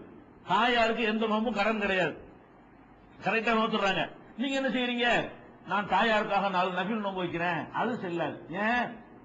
அது உங்க அமல் உங்களுக்கு தான் சேரும். இது எதுக்குன்னா ஒரு கடன் ஏற்பட்டு போச்சு, அதுக்காக அல்ல ஒரு ரெமிடி, ஒரு பரிகாரத்தை எல்லாம் செஞ்சு தர்றான் நமக்காக வேண்டி. நீங்க நபில் எல்லாம் உங்களுக்கு கொஸ்டின் வராது. நபிலான நோம்பு ஏன் வைக்கலன்னு உங்க அம்மா எல்லாம் கேட்க போறானா? உங்க அத்தாவை கேட்க போறானா? சுண்ணத்தான நோம்பு ஏன் வைக்கிறேன்னு எல்லாம் கொஸ்டின் பண்ணுவானா? கடமையான நோம்பை ஏன் வைக்கலன்னு எல்லாம் கேட்பான். அல்ல கேட்பாங்கிறதுக்காக வேண்டி நம்ம நோம்பு வச்சோம்னு சொன்னா அதுக்கு வேணா அல்ல ஏத்துக்குருவானே தவிர, நீங்களா ஒரு 6 மாசம் நோம்பு வச்சு இந்த நோம்பு அம்மாவுக்கு, 3 மாசம் நோம்பு வச்சு இந்த நோம்பு அத்தாவுக்கு, அதெல்லாம் போவாது. ஏன்? நபிகள் நாயகம் ஸல்லல்லாஹு அலைஹி வஸல்லம் கடன் தைனுல்லா, அல்லாஹ்வுடைய கடன் தான் நிறைவேற்றுவதற்கு தகுதியானதுங்கிறாங்க. கடன் என்ன அர்த்தம்? கடமை தான் கடன். கடன் எது சொல்லுவோம்? கண்டிப்பாக எதை செய்யணும் அதனங்க கடன். நபில்லாம் கடனா? அல்லாஹ் கொஸ்டின் பண்ணுவாங்க. எதை கொஸ்டின் பண்ணுவோமோ? ஒரு ஆள் மட்டும் என்ன செய்யறாரு, நீங்க அவர்கிட்ட கேட்கறீங்க ஏதாவது கொடுங்க, 1000 ரூபாய் தர்றாரு, கடனா இல்ல அன்பளிப்புங்கிறாரு. இதை நீங்க இது கொஸ்டின் பண்ணுவாரு, அடுத்த மாசம் ஏன் தரலன்னு கேட்பாரா? அன்பளிப்பா ஒரு ஆள் உங்களுக்கு தந்துட்டாருன்னு சொன்னா ஏன் திருப்பி தரலன்னு கேட்க மாட்டாரு. கடன் உங்களுக்கு தந்தாருன்னு சொன்னா கொஸ்டின் இருக்கு, எங்க பாருவா எங்க தரண்டிய போன வாரம் தரண்டி என்ன ஆச்சுன்னு கேட்பாரு. அப்ப நபிகள் நாயகம் ஸல்லல்லாஹு அலைஹி வஸல்லம் என்ன சொல்றாங்கன்னு கேட்டா, தைனுல்லா, அல்லாஹ்வுடைய கடன் தான் நிறைவேற்றுவதற்கு அதிக தகுதியானது என்று கடன் என்ற வார்த்தையை யூஸ் பண்றதுல இருந்து நம்ம விளங்கிக் கொள்கிறோம். நம்மட தாய் தந்தைக்கு கடமையான விஷயங்கள் இருந்தா தான். சுண்ணத்தான விஷயங்கள் நபிகள் எல்லாம் நீங்க செய்யக்கூடாது. அரபா நோம்பு விட்டாங்களா அது நீங்க வைக்க கூடாது. முஹர்ரத்துல நோம்பு விட்டாங்க அதான் நீங்க வைக்க கூடாது. உங்களுக்கு தான் நீங்க வச்சுக்கணும். அந்த நன்மையை அதிகப்படுத்துற காரியங்கள் இதெல்லாம். ஆனா எதை வைக்கணும்? ரமலான் நோம்பு எதையாவது விட்டு இருக்கிறாங்களான்னு பாருங்க. அல்லது நேர்ச்சை எது கடமையாகும்? நேர்ச்சை கடமையாயிரும்ல. உங்க தாயார் என்ன பண்றாங்க, எனக்கு இந்த கோரிக்கை நிறைவேறினால் நான் ஒரு 3 நோம்பு வைப்பேன் அல்லாஹ்வுக்காக, நேர்ச்சை பண்ணிடுறாங்க. நேர்ச்சை பண்ணிட்டா அது பரலாயிடுது. இந்த காரியத்தை செஞ்சால் நான் இதை செய்வேன் அல்லாஹ் மேல உறுதிமொழி கொடுக்கும் பொழுது அப்ப பரலுடைய அந்தஸ்துக்கு வந்து விடுகிறது. அப்ப அப்படி நேர்ச்சை நோம்பு ஒரு 4 நோம்பு இருக்குன்னு வைக்க, அதை நம்ம நிறைவேற்றணும். அது கடமை, அது கொஸ்டின் இருக்கு. அப்ப நோம்புல எந்த நோம்புக்கு அல்லாஹ் கேள்வி கேட்பானோ, எந்த நோம்புக்கு அதிகமான நன்மையை தருவானோ அதை நீங்க வைக்க கூடாது. நபிலான சுண்ணத்தான நோம்புகள் எல்லாம் அதிக நன்மையை தரும் உங்களுக்கு. ஏன் வைக்கலன்னு கேள்வி கேட்க மாட்டான். செஞ்சா நன்மை கூட, செய்யாட்டி நன்மை இல்ல. தண்டனை உண்டா? கொஸ்டின் உண்டா? கொஸ்டின் கிடையாது. அப்ப ரமலானுக்கு அல்லாஹ் கேள்வி கேட்பான். சவால்ல வைக்கிற 6 நோம்பு கேட்க மாட்டான். அப்ப உங்க தாயார் சவால் மாசத்துல மூத்தா போயிட்டாங்கன்னு வைக்க, அந்த சவால் நோம்பு நீங்க வைக்க கூடாது. தாயாருக்காக வேண்டி எதை வைக்கணும்? ரமலான் நோம்புல எதை விட்டுருக்காங்க அதுதான் வைக்கணும். இது ஒரு முக்கியமான விஷயம். இது விதி விலக்கு பெறுகிறது. அதே மாதிரி ஹஜ்ஜி விதி விலக்கு இருக்கிறது. தகப்பனார் தாயாருக்காக வேண்டி அல்ல நம்ம யாருக்கு பொறுப்பாளியா இருக்கிறோமோ அவங்களுக்காக வேண்டி ஹஜ்ஜி செய்யலாம். எப்ப செய்யலாம்? அந்த ஹஜ்ஜி அவர் கடமையா இருந்தா தான். அதுல எந்த வார்த்தையை யூஸ் பண்றாங்க? அல்லாஹ்வுடைய கடன்கிற வார்த்தையை தான் யூஸ் பண்றாங்க. அந்த ஹஜ்ஜி அவர் மேல கடமையா இருந்திருக்கணும். கடமையா இருந்து மூத்தா இருக்கணும். உதாரணமா எடுத்துக்கொண்டோமே ஆனால், இப்ப நான் பெரிய கோடீஸ்வரனா இருக்கேன்னு வைங்க. ஆனா என் தகப்பனார் வாழ்ந்த காலத்துல அவருக்கு ஹஜ்ஜி கடமையாக வசதியே இல்லை. அவர் சாப்பாட்டுக்கு கஷ்டப்பட்டாரு. அவருக்கு ஹஜ்ஜி கடமையே இல்லாம மூத்தா போயிட்டாரு. இப்ப என்கிட்ட 100 ஹஜ்ஜி செய்யறதுக்கு காசு இருக்குது. இப்ப நான் தகப்பனுக்கு ஹஜ்ஜி செய்யணுமா? ஏன்? அவருக்கு கடமை ஆகலையே. அவருக்கு எப்ப கடமையாகும்? அவர் மௌத்தா போகும் பொழுது அவருக்கு அந்த கெப்பாசிட்டி இருந்ததா, அந்த வசதி இருந்ததா, அந்த பொருளாதாரம் இருந்ததா அப்படின்னு பார்க்கணும். பொருளாதாரம் மட்டும் பார்க்க இயலாது. என் தகப்பனார் ஒரு 60 வயசுல இருக்காருன்னு வைங்களேன். 60 வயசுல அவர் திடீர்னு கோடீஸ்வரன் ஆகுறாரு. கோடீஸ்வரன் ஆகும்போது கை காலை வழங்கல. இப்ப கடமையாகுமா ஹஜ்ஜி? காசு வந்துட்டா கூட ஆரோக்கியம் இல்லாம போச்ச, பிரயாணம் பண்ண முடியாம போயிடுச்ச. அவர் அந்த ஹஜ்ஜி கடமையாகிற நேரத்தில் காசு அவர்கிட்ட இருந்திருக்கணும். அந்த கடமையாகும் பொழுது அதற்குரிய ஆரோக்கியத்தோடு இருந்திருக்கணும். இருந்து அவர் செய்யாம மூத்தா இருப்பாரையானால் அவருடைய வாரிசுகள் அவருக்காக என்ன செய்யலாம்? ஹஜ்ஜி செய்யலாம். அவருக்கு ஹஜ் அவரே முசாபிர செத்து போயிட்டாரு. நம்ம கோடீஸ்வரனா போயிட்டோம், வாப்பாக்கு ஹஜ்ஜி செய்யறேன். இது உனக்கு கேள்வியே வர, நீ மட்டும் வாப்பா ஹஜ்ஜி செய்யற? உங்க வாப்பாவே அல்ல கேட்க போறது இல்ல. உங்க வாப்பா கூப்பிட்டு ஏப்பா ஹஜ்ஜி செய்யணும் கேட்பானல்ல? கேட்டா பதில் சொல்ல போறாரு அவரு. எனக்கு கடமை ஆக்கலை நீ அல்ல, எனக்கு வசதி தானே நான் செய்வேன், முடிஞ்சு வச்சுக்காத. அவருக்கு ரிப்ளை இருக்கும்போது நீ எதுக்கு செய்யற? நீ உன் தகப்பனுக்கு ஒரு கொஸ்டின் வரக்கூடாதுங்கிறதுக்காக செய்ய சொன்னா நீ அப்ப தேவையில்லாதெல்லாம் செஞ்சுட்டு இருக்கிற அப்படின்னு கேட்கிற மாதிரி. அதுக்கு தான் ரசூல் ஸல்லல்லாஹு அலைஹி வஸல்லம் சொல்றாங்க. ஒருத்தர் வர்றாரு பாருங்களேன் ஹதீஸ்ல. இது புகாரியில 7315 9852 ஹதீஸ்கள் இடம்பெற்றிருக்கிறது. ஜுஹைனா என்ற கோத்திரத்தை சேர்ந்த ஒரு பெண்மணி நபிகள் நாயகம் ஸல்லல்லாஹு அலைஹி வஸல்லம் அவங்கள்ட்ட சொல்றாங்க, இன்ன உம்மி நஸரத் அன் தஹுஜ்ஜ, என்னுடைய தாயார் ஹஜ்ஜி செய்வதற்கு நேர்ச்சி செய்திருந்தார். நேர்ச்சி செஞ்ச கடமையாயிரும், கட்டாய கடமையாகிற மாதிரி நேர்ச்சி செஞ்சுட்டாங்க. ஹஜ்ஜி செஞ்சுட்டு ஒருத்தர் நேர்ச்சி செஞ்சான்னு சொன்னா அதனால இன்னொரு கடமையாகி போயிடும். அப்ப நேர்ச்சி செய்திருந்தார். பலம் தஹுஜ்ஜ ஹத்தா மாத்தது, ஹஜ்ஜி செய்யாமல் மௌத்தாகிவிட்டார். என் தாயார் ஒரு காரியம் நிறைவேறினால் நான் ஹஜ்ஜி செய்வேன் அப்படி நேர்ச்சி பண்ணி இருந்தாரே, காரியமெல்லாம் நிறைவேறி போச்சு. ஆனா அவங்க ஹஜ்ஜி செய்யாமல் எங்க அம்மா மௌத்தா போயிட்டாங்க. அப்ப அஹுஜ் அன்ஹா, அவங்களுக்காக நான் ஹஜ்ஜி செய்யலாமா? அது கேட்கறது கூட ஒரு பொம்பளை தான் கேட்கிறாங்க, ஆம்பளை கூட கேட்கல. அப்ப பெற்றோர்களுடைய அந்த கடன்களை ஆம்பளை பிள்ளை தான் செய்யணும்னு கிடையாது. சொத்துல மட்டும் பங்கு வைக்கிறீல்ல, பொம்பளை பிள்ளைகளும் செய்யணும். அப்ப பொம்பளை பிள்ளை கேட்கறாங்க. அப்ப அஹுஜ் அன்ஹா, அவர் சார்பாக நான் ஹஜ்ஜி செய்யலாமான்னு கேட்கும் பொழுது நபி ஸல்லல்லாஹு அலைஹி வஸல்லம் சொல்றாங்க, நாம் ஆமா செய்யலாம், ஹுஜ்ஜி அன்ஹா, அவருக்காக நீ ஹஜ்ஜி செய்யன்னு சொல்லிவிட்டு அதே கொஸ்டின் திருப்பி கேட்கறாங்க. அரைத்த லவ்கான அலா உன்னிக்கு தெய்னுன் குந்தி காலிஹி, உங்க அம்மா யாராவது கடன் வாங்கிதான் நீ தானே கொடுப்ப? எப்படி கேட்கறாங்கன்னு பத்தியலா? உங்க அம்மா யார்கிட்ட கடன் வாங்கிட்டு மௌத்தா போயிருந்தாங்கன்னா நீ தானே அதை கொடுப்ப. ஃபக்குல்லாஹ, எனவே அல்லாஹு அஹக்கு பில் வஃபா, அல்லாஹ்வுடைய கடனை முதல்ல கொடுங்க, அவன் கடன் நிறைவேற்றிருக்க ரொம்ப அதிக தகுதி உள்ளவன் அப்படின்னு சொல்றாங்க. இப்ப இந்த ஹஜ்ஜுக்கு கூட என்ன கொண்டு வர்றாங்கன்னு கேட்டா, அது கட்டாய கடமையா இருந்தா தான் நம்ம செய்யணும். அப்ப நம்ம தாய்க்கோ தகப்பனாருக்கோ அது ஒரு நேர்ச்சியின் மூலமாகவோ அல்லது கடமையான பொருளாதாரத்தினால் ஒருத்தனுக்கு ஹஜ்ஜி வாழ்நாள் ஒரு தடவை செய்யணும் இல்லையா, அந்த கடமையாகவோ ஹஜ்ஜி கடமையா இருக்குமே ஆனால் அதை செய்யாம மூத்தா இருப்பாரே ஆனால் அவருடைய வாரிசுகளா இருக்கிற ஆண்களோ வாரிசுகளா இருக்கக்கூடிய பெண்களோ அந்த ஹஜ்ஜை என்ன செய்யலாம்? நிறைவேற்றலாம். இப்ப ஒருத்தர் கூட வரும்போது கேட்டார், உம்ரா செய்யலாமா தாப்பனா இருக்கா வேண்டியது. உம்ரா எப்படி செய்வீங்க? உம்ரா கடமையா? உம்ரா செய்யறதால கேள்வி கேட்பானா? கேட்க போறது இல்ல. உம்ராவுக்கு கொஸ்டின் வராது. எதுக்குதான் வரும்? ஹஜ்ஜிக்கு தான் கொஸ்டின் வரும். உம்ராவுக்கு ரசூல் ஸல்லல்லாஹு அலைஹி வஸல்லம் சொல்லவும் இல்ல, உம்ரா பத்தி பேசவும் இல்ல. அதுல ஒருத்தர் கேட்ட ரசூலுல்லாஹ்வுக்காக உம்ரா செய்யலாமா? ஏன் ரசூலுல்லாஹ் ஒரு கொஸ்டின் கேட்க போறானல்ல, மறுமையில் நிப்பாட்டி ரசூலுல்லாஹ்வுக்காக நீங்க ஏன் பண்ண போறீங்க? இது எதுக்கு அல்ல அந்த ஒரு சலுகையை தர்றான்? நம்மளை பெற்று வளர்த்த வாப்பான்னு ஒவ்வொரு மனுஷனுக்கும் ஒரு அக்கறை இருக்கு. அவங்க கஷ்டப்படுறது இவனை பாதிக்கும். இந்தாப்பா உனக்காக ஒரு சலுகைப்பா. என்ன சலுகை? அவர் கடமையானதை விட்டுட்டு போயிருந்தா செஞ்சுட்டு போ, நான் ஏத்துக்கிறேன், பெற்ற பாவத்துக்காக நான் அந்த சலுகையை தர்றேன் அப்படிங்கிற மாதிரி. அதுதான் இந்த சலுகையை பார்க்கும்போது தெரிகிறது. அதுல கூட இன்னொரு ஹதீஸ் வருகிறது. இதுல ஒரு ஆம்பளை கேட்கிறார். இது புகாரியில 6699 ஹதீஸ். இன்ன உக்தி கது நதரத் அன் தஹுஜ்ஜ, என் சகோதரி. அப்ப சகோதரி நினைக்கலாம். நம்ம வாப்பாக்கு மோகன் நினைச்சுக்க கூடாது.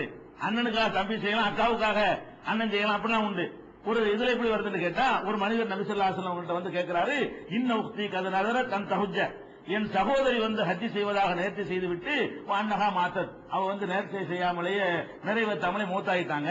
அப்ப நபி ஸல்லல்லாஹு அலைஹி வஸல்லம் கேட்கிறாங்க, லவ்கான அலைஹா தெய்னுன குந்தி காலிஹி, அவர் மீது கடன் இருந்தால் நீ தான் நிறைவேற்றுவாய் என்று கேட்ட உடனே அவங்க ஆமாங்கிறாங்க. அப்ப ரசூல் ஸல்லல்லாஹு அலைஹி வஸல்லம் சொல்றாங்க, ஃபக்குல்லாஹ ஃபஹுவ அஹக்கு பில் கலா, அல்லாஹ்வுடைய கடன் நிறைவேற்றுப்பா, அதுதான் நிறைவேற்றுவதற்கு அதிக தகுதியானது. இது புகாரில் 6699 இருக்கிறது. இதுல என்ன விளங்குறோம்? ஒரு சகோதரிகளுக்குள்ள கூட இந்த மாதிரி அவங்க ஹஜ்ஜி கடமையா இருந்தால் நிறைவேற்றிக் கொள்ளலாம், இது விளங்குகிறது. அப்ப ஹஜ்ஜி கடமையான நிலையில் மௌத்தானால் அதை செய்யலாம், நோன்பு கடமையான நிலையில் மௌத்தானால் அதை செய்யலாம். அது மாதிரி தொழுகை ஒரு மனுஷனுக்கு கடமை இருக்குது. ஆனா தொழுகைக்கு எங்கேயுமே ஹதீஸ் வரவே இல்லை. பாப்பா விட்ட தொழுகை மோகன் தொழுகலாமான்னா என்ன செய்யல, வரவே இல்லை. ஏன் வரல? உங்களுக்கே முடியாது. வாப்பா விட்டு சொல்லுங்க, நேரம் பார்த்தாலும் முடிஞ்சு போச்சு. தொழுகையை பொறுத்த வரைக்கும் நோன்புக்கலாம் தான் நீ ஒரு மாசம் வைக்காடி பிந்தி வைக்கலான்னு இருக்கிறது. தொழுகைக்கு எப்படி வருது மார்க்கத்துல? இன்ன சலாத்த காண தரல் முஃமினீன கிதாப மௌகூதா. தொழுகை என்பது நேரம் குறிக்கப்பட்ட கடமை. நேரம் பார்த்தாலும் அவ்வளவுதான். நீ ஒரு ஆபீஸுக்கு 10 மணிக்கு வரணும்னா 10 மணிக்கு தான் போகணும். நீங்க 11 மணிக்கு வந்து நான் 7 மணிக்கு 1 மணி நேரம் கூட இருந்துட்டு போறேன்னு ஒத்துக்க மாட்டான். நான் போர்டு அந்த நேரத்துக்கு தான் வரணும். சாயந்தரம் ஆபீஸ் கூட்டும்போது போய் நீங்க வர சொல்லிருக்கீங்க 10 மணிக்கு, நான் இப்ப இருந்து 10 மணிக்கு வரைக்கும் வேலை செஞ்சுட்டு போறேன்னு ஒத்துக்குருவானா? அப்ப நேரத்தை குறிப்பிட்டாங்க என்று சொன்னா உலகத்துல கூட என்ன செய்யணும், பரீட்சை கால் இருக்குது, இத்தனை மணிக்கு பரீட்சை ஆரம்பம்னா அத்தனை மணிக்கு தான் நீங்க போகணும். நீங்க பரீட்சை முடியும் போது போய் அதே நேரம் நான் உட்கார்ந்து எழுதுறேன் ஒத்துக்குருவானா? போன்றான். முடிஞ்சு அப்ப என்ன பரிகாரம்? முடிஞ்சு போச்சு, அவ்வளவுதான். வயசு வீணாக்கி பிடிக்கன்னு அர்த்தம். அவ்வளவுதான், ஒண்ணும் செய்ய முடியாது, ஆற்றல் கிடையாது. அப்ப தொழுகையை பொறுத்த வரைக்கும் அல்லாஹ் என்ன சொல்லி காட்டுறான், அது நேரம் குறிக்கப்பட்ட கடமை என்ற காரணத்தினால நம்மளே இப்ப விட்டு சொல்ல முடியாது. நம்மளே முடியாது, நம்ம வாப்பா எப்படி செய்ய முடியும்? அந்தந்த மனுஷன் வாழ்ந்த விட்டதுக்கு தௌபா செஞ்சு இனிமே நான் செய்ய மாட்டான்ல, என்னை மன்னிச்சுக்க அப்படின்னு சொல்லி திரும்பி இனிமே ஒழுங்கா நடப்பதுதான் அதுக்கு பரிகாரமே தவிர விட்டதை திருப்பி எடுக்கிறதுங்கிற மேட்டருக்கு என்ன இல்ல, இடமே கிடையாது. அந்த அதுக்கு அனுமதியே கிடையாது. நீங்க மாதவிடாய் நேரத்தில் கூட பாருங்க, பெண்கள் தொழவும் மாட்டாங்க, நோன்பு வைக்க மாட்டாங்க. ஆனா எதை திருப்பி வைக்கணும்? நோன்பு திருப்பி வைக்கணும், தொழுகைய திருப்பி சொல்ல வேண்டியதில்லை. மாதவிடாய் நேரத்தில் ரெண்டையும் தானே விடுறாங்க, தொழுகையை விட்டுறாங்க, நோம்பை விட்டுறாங்க. மார்க்கத்தில் உள்ளது, ஹதீஸ்ல உள்ளது. ஆனா எதை திருப்பி செய்யணும்? விட்ட நோம்பை வைக்கணும், விட்ட தொழுகைய ஏன் டைம் முடிஞ்சு, டைம் முடிஞ்சா அவ்வளவுதான். தொழுகையை பொறுத்த வரைக்கும் அந்த வக்தில தொழுதாத்தான் உண்டே தவிர கலாங்கிறது கிடையாது. பாத்தீங்களா? அதனாலதான் ஹதீஸ்ல கிடைக்க மாட்டேங்குது. வாப்பா மேல தொழுகை கடமை தான் நீ செய்யி, உம்மா மேல 4 வக்து தொழுகை கடமை இருந்தா நீ செய்யின்னு ஒரு ஹதீஸை காணும். அப்ப தொழுகைக்கு அந்த சலுகை கிடையாது, அந்த மனுஷனுக்கே கிடையாதுன்னு போது அவருடைய பெற்று இறந்தவருக்காக கொடுக்கறதுக்கு முகாந்திரம் இல்லை. இவ்வளவுதான் கடமையான நல்ல வழிங்க. இறந்தவருக்காக நீங்கள் வந்து துவா செய்யலாம். ஒண்ணு, இறந்தவருக்கு கடமையான ஹஜ் இருந்தா அதை செய்யலாம், இறந்தவர் மீது கடமையான நோன்பு இருந்தா அதை செய்யலாம். இது போக தர்மம் செய்யலாம். இறந்தவருக்காகவே அவருடைய வாரிசுகள் வந்து எவ்வளவு வேணாலும் செய்யுங்க. உங்க வாப்பாக்கு நன்மை செய்ய நினைக்கிறீங்களா, அது என்ன வேணாலும், என்ன தர்மம் வேண்டாலும் செய்யுங்க. எப்படி வருது? ஆயிஷா நாயகி அறிவிக்கக்கூடிய ஹதீஸ் புகாரில் 1388, 2760 இதுல வருகிறது. ஒரு மனிதர் நபிகள் நாயகம் ஸல்லல்லாஹு அலைஹி வஸல்லம் அவங்கள்ட்ட வந்து, என் தாயார் வந்து திடீரென்று மரணித்து விட்டார். திடீர்னு தான் ஒண்ணும் சொல்லாம இருந்தாலும் போட்டு பொசுக்குன்னு போயிட்டாங்கன்றார். அப்ப நான் வந்து ஹல்லஹா அஜ்ருன் இன்த சத்தப்து அன்ஹா, அவர் சார்பாக நான் வந்து தர்மம் செய்தால் அவருக்கு கூலி கிடைக்குமா என்று கேட்கிறார்.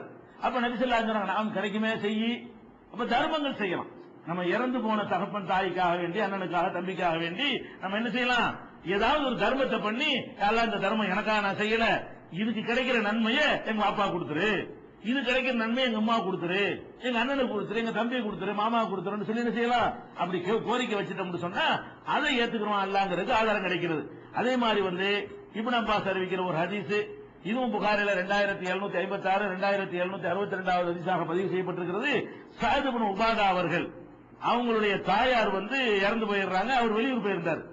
சஅத் இப்னு உபாதா வெளியூர் போயிருக்கும் பொழுது உள்ளூர்ல அவங்களுடைய தாயார் இறந்துடுறாங்க. உடனே அவர் ரசூலுல்லாஹ்ட்ட வந்து, அல்லாஹ்வுடைய தூதரே, என் தாயார் இறந்துட்டாங்க, நான் வெளியூர் போயிருந்தேன், அவங்க சார்பா நான் வந்து ஏதாவது தர்மம் செஞ்சா அது செல்லுமா கேட்ட உடனே செல்லுமே அப்படிங்கிறாங்க. அப்ப ரசூலுல்லாஹ் அவர் சொல்றாரு, அல்லாஹ்வுடைய தூதரே, என்னுடைய இந்த தோட்டம் இருக்கிறது, ஒரு தோட்டத்தை காட்டுறாரு, இந்த தோட்டம் நல்ல பயன் தரக்கூடிய தோட்டம், உங்களை சாட்சியாக வைத்து இதை ஏழைகளுக்கு நான் தர்மமாக்கி விடுகிறேன் அப்படின்னு அவர் சொன்னாரு. யாருக்காக வேண்டி? தாயாருக்கு நன்மை கிடைக்கிறதுக்காக வேண்டி. சாதுடைய தோட்டம்னு அந்த தோட்டம் ரொம்ப காலம் இருந்திருக்குன்னு சொல்றாங்க, இப்ப இருக்கான்னு தெரியல. நீண்ட நெடுங்காலமாக மதீனாவுல சாதுடைய தோட்டம்னா அது எல்லாருக்கும் பயன்படக்கூடிய, ஏழைப்பாளைகளுக்கு உதவக்கூடிய தோட்டமாக பல ஆண்டுகள் இருந்திருக்கிறது வரலாற்றுல. அப்ப அந்த சஅத் இப்னு உபாதா அவர்கள் பெற்ற தாய்க்காக வேண்டி ஒரு தோட்டத்தை என்ன செய்யறாரு, தண்ணிக்கு நிலா இருக்கும், யார் வேணாலும் சாப்பிட்டுக்கலாம், யார் வேணாலும் தண்ணி எடுத்துக்கலாம், அவர் பராமரிப்பாரு. ஆனா அதுல உள்ள பயன்கள்லாம் யாருக்கு? ஏழைகளுக்கு. அதுல நன்மைகள்லாம் தாயாருக்கு. அது பயன்படுத்துறது ஏழைகள் பயன்படுத்திக்கிறது, அதுக்கு அல்லாஹ் தரக்கூடிய கூலி யாருக்கு? தாயாருக்கு. அவ்வளவு பெரிய தோட்டத்தை ஒருத்தர் கொடுக்கிறார். அது மாதிரி எல்லாம் செய்திருக்கிறது நம்ம ஆதாரம் பார்க்கிறோம். அதே மாதிரி இன்னொரு மனிதர் நபிகள் நாயகம் ஸல்லல்லாஹு அலைஹி வஸல்லம் வர்றாரு. இது நசையில வரக்கூடிய 3592 ஹதீஸ். அவர் சொல்றார், என்னுடைய தகப்பனார் இறந்து போய்விட்டார், கொஞ்சம் சொத்து பத்தெல்லாம் விட்டுட்டு போயிருக்கிறாரு, எந்த ஒரு வசியத்தும் அவர் செய்யவே இல்லை, நான் அதுல இருந்து எடுத்து தர்மம் செஞ்சால் அவருக்கு ஏதாவது கூலி கிடைக்குமா அப்படின்னு கேட்கிறாரு. ஆமா கிடைக்குமே அப்படிங்கிறாங்க. இன்னொருத்தர் நபிகள் நாயகம் ஸல்லல்லாஹு அலைஹி வஸல்லம் வர்றாரு, வந்து என் தாயார் இறந்துட்டாங்க, அவங்களுக்காக தர்மம் செய்யலாமான்னு கேட்கிறாரு. ஆமா செய்யலாமே. அப்ப திருப்பி அவர் கேட்கிறார், என்ன தர்மம் செலவு இருக்கிறார், இதெல்லாம் கொஞ்சம் கூடுதலா கிடைக்குது, என் தாயாருக்கு தர்மம் செய்யலாங்கிறீங்க, எந்த மாதிரி தர்மம் செய்வது சிறப்புக்குரியது அப்படின்னு கேட்கிறாரு. அப்ப நபி ஸல்லல்லாஹு அலைஹி வஸல்லம் சஃபியுல்மா, தண்ணி கொடுக்கிறது தான். எப்பவும் தண்ணி எடுக்கிற மாதிரி கணத்தை வெட்டிட்டு போ, ஒரு அடிப்பைப்பு போட்டு போ, அடிப்பைப்பு தண்ணி பஞ்சமா இருக்கிற கூட தேடி போகணும். பெற்றோர்களுக்கு உதவி செய்ய நினைச்சீர்களேயானால், பெற்றோர்கள் சொர்க்கத்துக்கு ஆசைப்பட்டீர்களேயானால், எத்தனை கிராமங்கள்ல குடிநீருக்கு மக்கள் அலையுது. ஒரு போர் போட்டு கொடுத்தா அந்த மக்களுடைய பஞ்சம் தீரும், ஒரு கிணறு வெட்டி கொடுத்தால் அந்த மக்களுடைய கஷ்டங்கள் தீரும். அந்த மாதிரி தண்ணிக்கு கஷ்டப்படக்கூடிய இடங்கள் இருக்குது, தண்ணி தொட்டி வைக்கலாம். போற வர இடங்கள் என்ன செய்யலாம், வச்சு யார் வேணாலும் குடிச்சிட்டு போங்கன்னு டேப்பை விட்டு வாசல்ல வைக்கலாமே. அப்படி தண்ணியை நீங்கள் தர்மம் செய்தீர்களேயானால் அதனுடைய நன்மை அதிகம். அதை செய்யும் உங்க தாயாருக்காக வேண்டி அப்படின்னு நபிகள் நாயகம் ஸல்லல்லாஹு அலைஹி வஸல்லம் சொல்றாங்க. அப்ப இந்த தர்மங்கள் அதிகப்படியாக செய்வதன் மூலமாக பெற்றோருக்கு நன்மை. பெற்றோர்கள் இறந்தவர்களுக்கு அவர்களுடைய வாரிசுகள், அவருடைய பொறுப்பாளர்கள் நன்மையை சேர்ப்பிக்கலாம். நம்ம இப்படி கவனம் செலுத்தணும். நம்ம தாயாருக்கு, தகப்பனாருக்கு, அண்ணனுக்கு, தம்பிக்கு, இறந்து போன சொந்தக்காரங்களுக்கு நம்ம நன்மை செய்ய நாடினால், கூலிக்கு ஒரு ஆளை கூட்டிட்டு அவர் நம்மளை ஏமாத்தி இதெல்லாம் ஒண்ணுமே கிடைக்காது.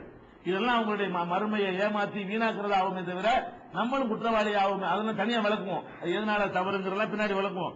அடிப்படை என்ன செய்யணுங்கிறது தான். அப்ப இறந்தவர்களுக்காக வேண்டி நீங்கள் அதிகம் துவா செய்யுங்கள். உங்களுடைய 3 நேரங்களை பயன்படுத்தி நிறைய துவா செய்யுங்கள். அவங்களுக்காக தர்மம் செய்யுங்கள். அவங்க விட்டுட்டு போன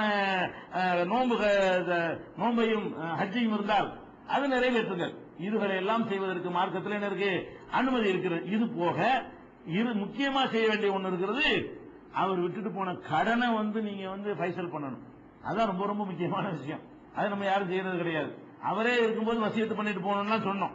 அவர் மரண வேலை நெருங்கி விட்டாரேயானால் அவர் என்ன செய்யணும், கடன் விஷயம் இருக்குப்பா, அது பைசல் பண்ணி ஏதாவது செஞ்சுட்டு போகணும்னு சொன்னோம். ஒண்ணும் பண்ணாம மூத்தா போயிட்டார் வாப்பா. இப்ப உங்க கடமை என்ன, எவங்க இல்லையா உளுந்து காலில் விழக்கூடாது, அந்த அர்த்தம் இல்ல. யாரையா குடிச்சு கெஞ்சிக்கிறது என்ன செய்யணும், எங்க அப்பா கடனை மன்னிச்சிருப்பா, இல்லாட்டி இதை வாங்கிட்டு விட்டுருப்பான்னு சொல்லி அதை கடனை நிறைவேற்றுவதற்காக வேண்டி பெற்ற பிள்ளைகள், வாரிசுகள் என்ன செய்யணும், அதுக்காக பாடுபடணும். கடனோட வர்ற யாருக்கு தொழுவிக்க மறுத்துருவாங்க. ரசூல் ஸல்லல்லாஹு அலைஹி வஸல்லம் ஒரு ஜனாசா வரும், தொழுகி நிப்பாங்க, இவருக்கு கடன் இருக்கான்னு கேட்பாங்க. இருக்குதே, கடனுக்கு கொடுக்குற காசு ஏதாவது விட்டுட்டு போயிருக்காருன்னு கேட்பாங்க. இல்லையே, அப்ப நான் தொழுவிக்க மாட்டேன்றாங்க. ஏன் யூஸ்லெஸ், அது ரசூலுல்லாஹ் தொழுவிச்சா கூட யூஸ் கிடையாது. ஏன் இவர் என்ன அமல் செஞ்சா அடுத்தாளுக்கு போக போகுது, இவர் என்ன அமலை செஞ்சுட்டு போனாலும் ரசூலுல்லாஹே கெஞ்சினாலும் மனிதனுக்கு உரிய உரிமையாளர் விட்டு தருவானா? இவருக்கு நான் தொழ வச்சா கூட இவர் செஞ்ச அமலை இவருக்கு இல்லாம போயிருமே, மறுமையில புடுங்கி கொடுத்துருவானா? அல்ல, ஒண்ணும் இல்லாம போயிருமேங்கிறதுக்காக மாற்றேன்றாங்க. உடனே அந்த அந்த ஒரு பதட்டமான நிலை ஏற்படும்ல, யாராவது எந்திரிப்பாங்க, யாரா சொல்ல நான் கொடுத்துருந்த கடனை தொழுவிச்சிருங்க, அப்படி வா, அதுக்காக சொல்லுவாங்க. சொந்தக்காரங்க யாரும் முன்வராட்டா கூட யாராவது இருக்கிற சமுதாயத்தில் ஒரு ஆள் எந்திரிச்சு என்ன செய்யட்டும், இந்த கடனை ஏத்துக்கிறதுமே. இந்த கருத்துப்பட உள்ள ஹதீசுகள் புகாரியில சொன்னாங்க, ஒரு ஜனாசா கொண்டு வரப்பட்டால் கடன் இருக்கான்னு கேட்பாங்க, இருக்குன்னா நீங்க தொழுவிச்சுக்கிறேன்னு போயிருவாங்க. கடனுக்கு யாராவது பொறுப்பேற்றுக்கிட்டார்களே ஆனால் அப்ப தொழிப்பாங்க. ஒருத்தருமே பொறுப்பேற்க முன் வரலன்னா நம்ம துவா செய்யற வேஸ்ட். நாம் போய் துவா செஞ்சாலும் இதனால எந்த நன்மையும் கிடைக்க போறது இல்ல, நீங்களே ஏதோ பண்ணிக்கொண்டு அடக்கம் பண்ணிக்கிறீங்கன்னு இருப்பாங்க. அப்ப நபிகள் நாயகம் ஸல்லல்லாஹு அலைஹி வஸல்லம் கடன் விஷயத்துல இவ்வளவு வெறுத்து இருக்கிறாங்க, பயந்து இருக்கிறாங்க. ஏற்கனவே நம்ம சொல்லியும் இருக்கிறோம், கடன் வாங்கிட்டோம்னு சொன்னா கடன்கிற சாதாரணமா நம்ம எடுத்துக்கிட்டு இருக்கிறோம். பிச்சை வாங்கிட்டு போயிடலாம். ஒரு ஆள்கிட்ட வாங்கும் பொழுது திருப்பி தர்றேன்னு பொய் சொல்லியே வாங்குறோம். கஷ்டமா இருக்கு ஜக்காத்துல தாங்கன்னு கேட்கலாம், இதுன்னு கேவலம். மறுமையில பாவம் இல்லாம போயிரும்ல. கஷ்டமா இருக்கும்போது கேட்கும்போது கௌரவமா கேட்பாங்க, ஒரு வாரத்தை தந்துருவேன், ஒன்னும் பிரச்சனை இல்லை, வரப்போது போனோம், எதுக்கு கேட்கிற, உனக்கு தர 7வது தெரிஞ்ச சும்மா கேளு, மறுமையில் இருக்க கொஸ்டின் முடிஞ்சு போச்சு, அந்த ஒருத்தன் மான முகதல் முடிஞ்சு போச்சு. மறுமையில் அவ்வளவு ஹல்களுக்கு மத்தியில வச்சு நல்லா கேள்வி கேட்டு கேவலப்படுத்தி எல்லாத்தையும் புரிஞ்சு கொடுத்தா, அதனால கடனுக்கு ரொம்ப பயப்படணும். அது சம்பந்தமான விஷயங்கள் நிறைய இருக்கிறது.